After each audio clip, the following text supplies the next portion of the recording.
چراغ نسبت ہمارے دل میں، چراغ نسبت ہمارے دل میں. جس کو جہاں جہاں سے نسبت ہے وہ اپنی نسبتوں پر ناز کرے کہ چراغ نسبت ہمارے دل میں جلا ہوا ہے، جلا رہے گا. چراغ نسبت ہمارے دل میں. مصر ثانی پر توجہ چاہتا ہوں. چراغ نسبت ہمارے دل میں جلا ہوا ہے، جلا رہے گا. چراغ نسبت ہمارے دل میں، چراغ نسبت ہمارے دل میں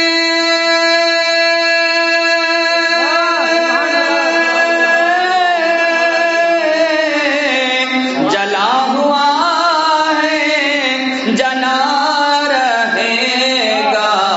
اور در محمد پہ سر ہمارا جھکا ہوا ہے، جھکا رہے گا. در محمد پہ سر ہمارا چراغ نسبت ہمارے دل میں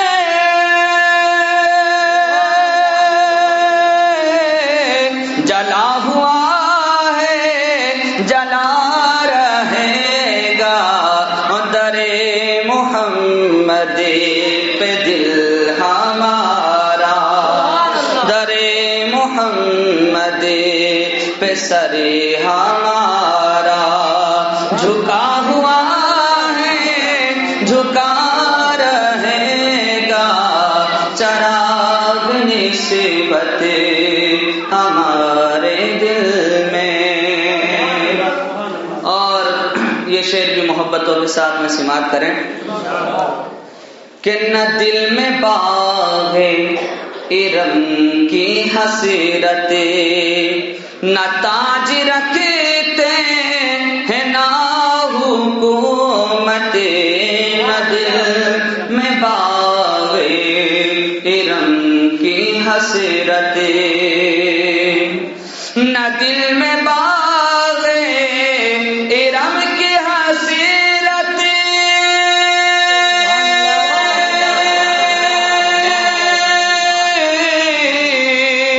نہ تاج رکھتے ہیں نہ حکومت.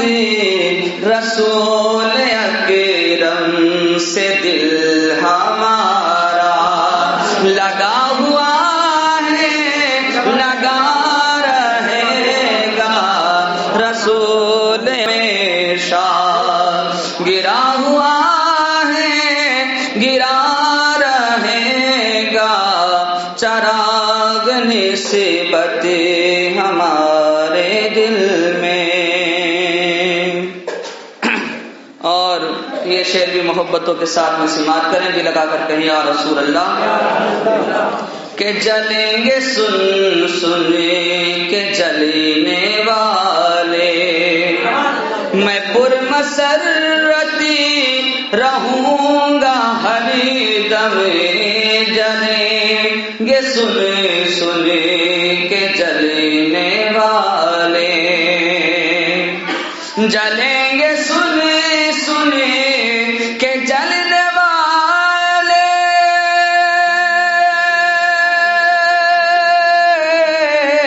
میں پرمسرتی رہوں گا ہر دم. میرے مقدر میں ذکر سرور سجا ہوا ہے، سجا رہے گا. میرے مقدر میں ذکر سرور سجا ہوا ہے سجا رہے گا چراغ نسبت ہمارے دل میں. اور آخری شعر محبتوں کے ساتھ میں سماعت کریں، دل لگا کر کہیں یا رسول اللہ. کہ وفا کی خوشبو حیا کی رنگتے وہی رسالتی کی عظیمتوں پر وفا کی خوشبو حیا کی رنگتے وفا کی خوشبو حیا کی رنگتے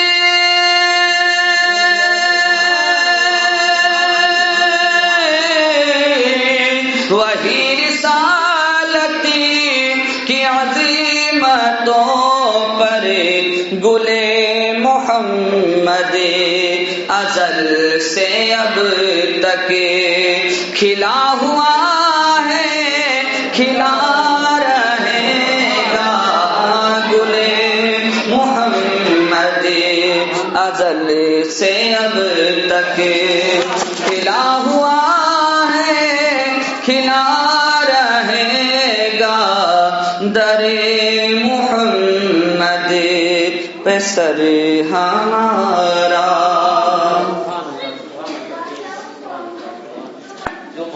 جمعہ کا دن ہے. اللہ فرماتا ہے قل کہہ دو میرے حبیب کہہ دو میرے پیارے کیا ان الموت الذی تفرون منہ بے شک وہ موت جس سے تم بھاگتے ہو فإنہ ملاقیکم ایک نہ ایک دن وہ تم سے ملاقات کر کے ہی چھوڑے گی. ثم تردون الى عالم الغیب والشہادہ پھر تم اس بارگاہ کی طرف لوٹائے جاؤ گے جو عالم الغیب ہے جو غائب اور حاضر کو یکساں یعنی برابر جانتا ہے.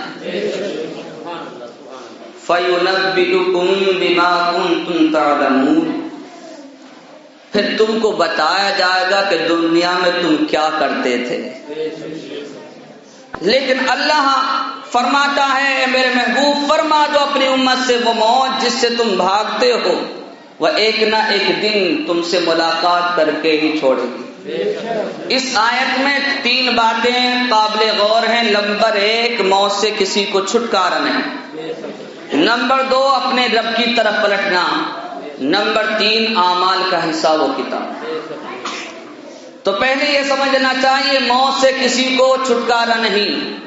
شاعر کہتا ہے موت سے کس کو رستگاری ہے آج وہ کل ہماری باری ہے. جو دنیا میں آیا ہے اسے جانا ہے. امیر ہو یا غریب شاہ ہو یا فقیر فٹ پاتھ پر زندگی گزارنے والا کوئی بناوا فقیر و محتاج ہو یا پھر محلوں میں زندگی گزارنے والا کوئی حاکم زمانہ ہو. شاعر کہتا ہے کہ ملک فانی میں فنا ہر شے کو ہے سن لگا کر کان آخر موت ہے. ارے تو سلیمان زمانہ بھی ہوا منفعت مت جان آخر موت ہے.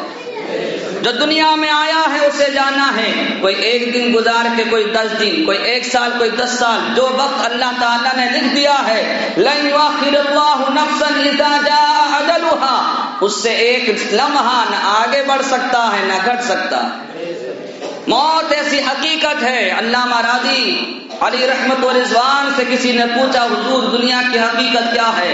آپ نے فرمایا موت دراتیاں کھیتی کاٹنے کا آلہ ملک الموت کھیتی کاٹنے والے. قبر جہاں کھیتی کاٹ کر لائی جاتی ہے وہ جگہ ہے. حشر تمام کھیتی کے کھلیانوں کی جگہ ہے. جنت دانوں کی جگہ ہے اور جہنم بھوسے کی جگہ ہے. اور صوفیاء کرام نے جنت و دوزخ کی مثال دیتے ہوئے فرمایا لوگوں مثال سے سمجھایا تاکہ لوگوں کے سمجھ میں آ جائے. صوفیاء کرام اسی طرح کی مثالیں دیا کرتے ہیں. کہتے ہیں کہ لوگوں جنت و دوزخ ایک چٹیل میدان کی مانند ہے. اگر اچھے اعمال کرو گے تو جنت کا محل تعمیر ہوگا، اور برے اعمال کرو گے تو دوزخ کا گڑھا تیار ہوگا۔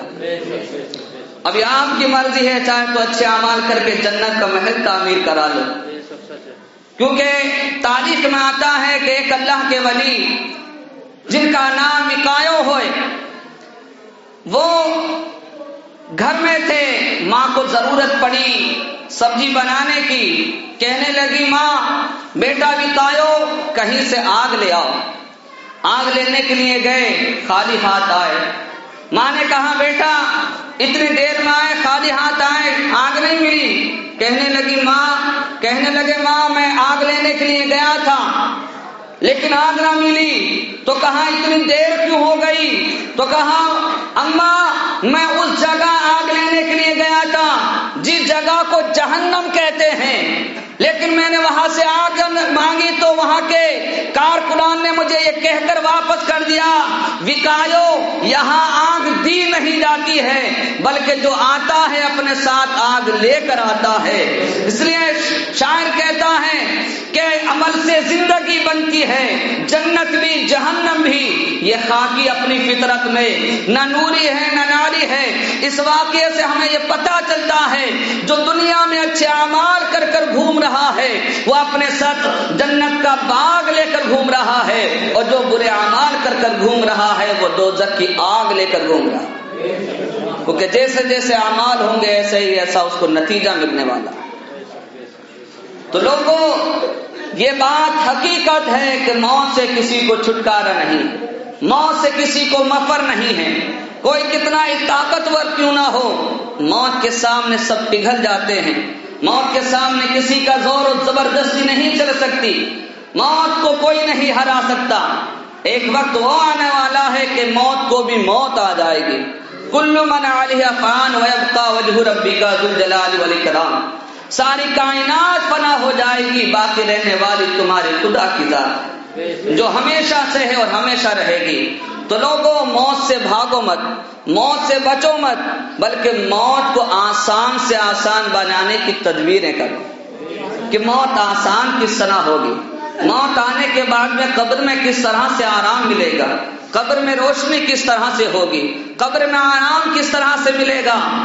شاعر کہتا ہے کہ قبر میں دوست آتے ہیں نہ رشتے دار آتے ہیں، وہاں پر کوئی آتا ہے تو بس سرکار آتے ہیں۔ تو لہذا موت سے بھاگنے کے بجائے موت کو آسان سے آسان بنانے کی تدبیریں کرو۔ اس کا طریقہ صرف اور صرف ایک ہے کہ اللہ اس کے رسول کی محبت اپنے سینے میں بسا لو، اللہ اس کے رسول کے بتائے ہوئے طریقے پر چلو۔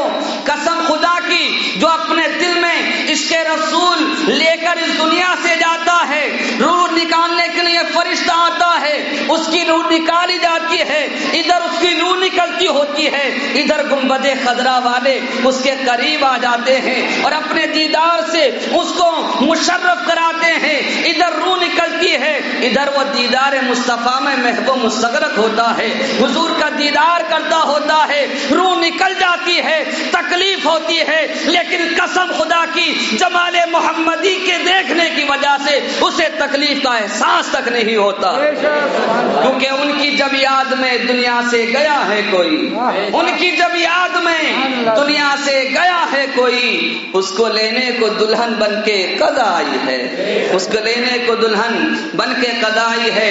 شرط یہ ہے کہ حضور کی محبت اپنے سینے میں بسا لو۔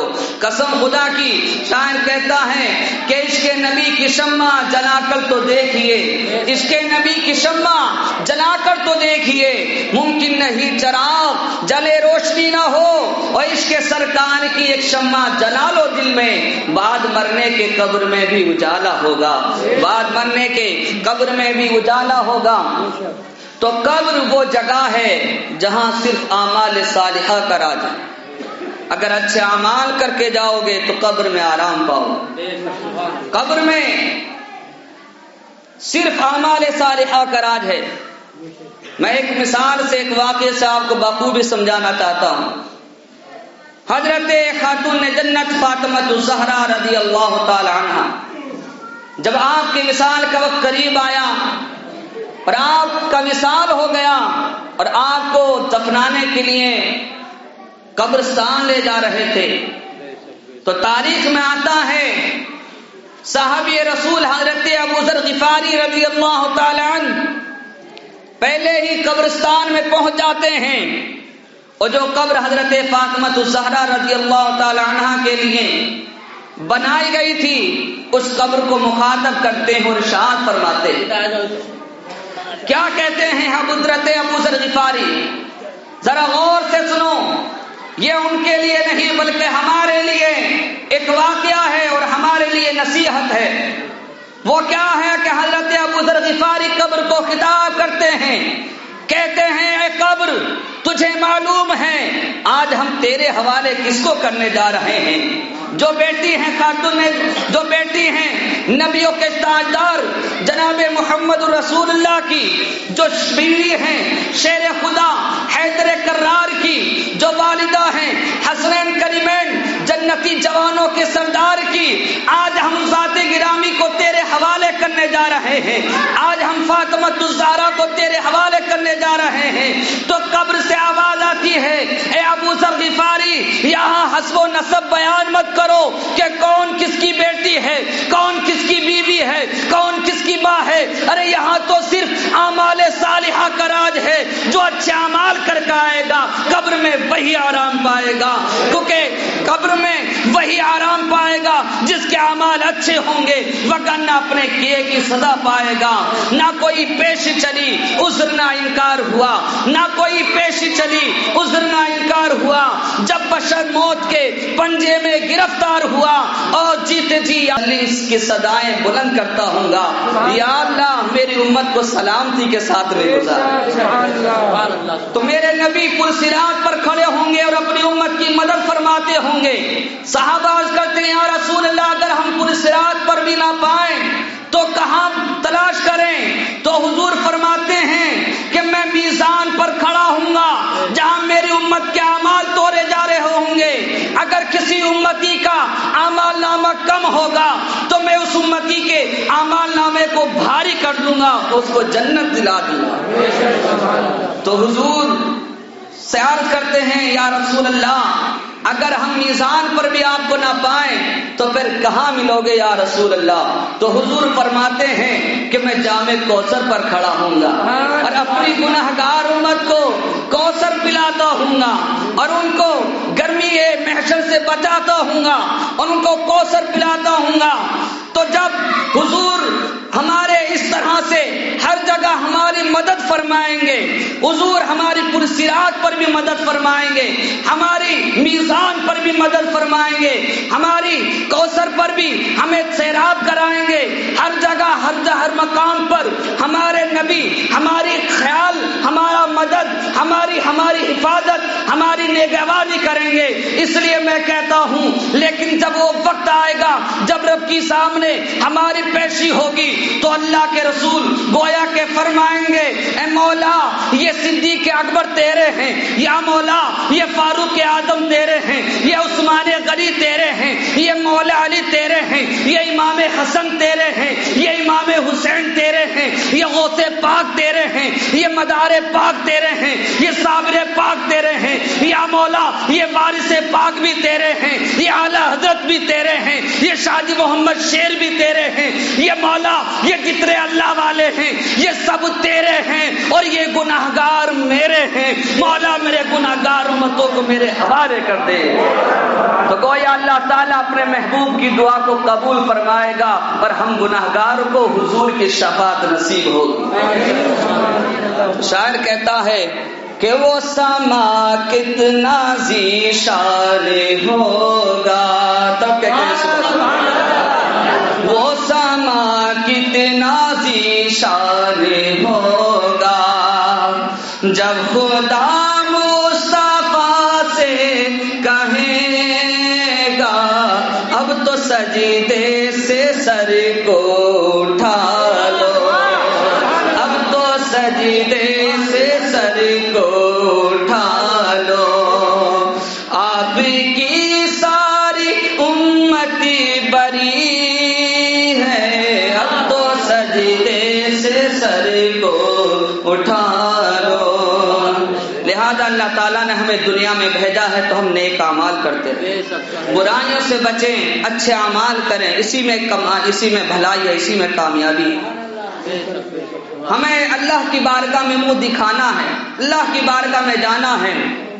لوگوں دیکھو اور اپنے اعمال کا محاسبہ کرو، ذرا دیکھو اور سوچو اور سمجھو، کتنے وہ لوگ ہیں قبرستان میں جو آرام کر رہے ہیں، جنہوں نے سوچا تھا کہ کل سے ہم نماز پڑھنا شروع کریں گے، لیکن کل نہیں آئی اور وہ چلے گئے۔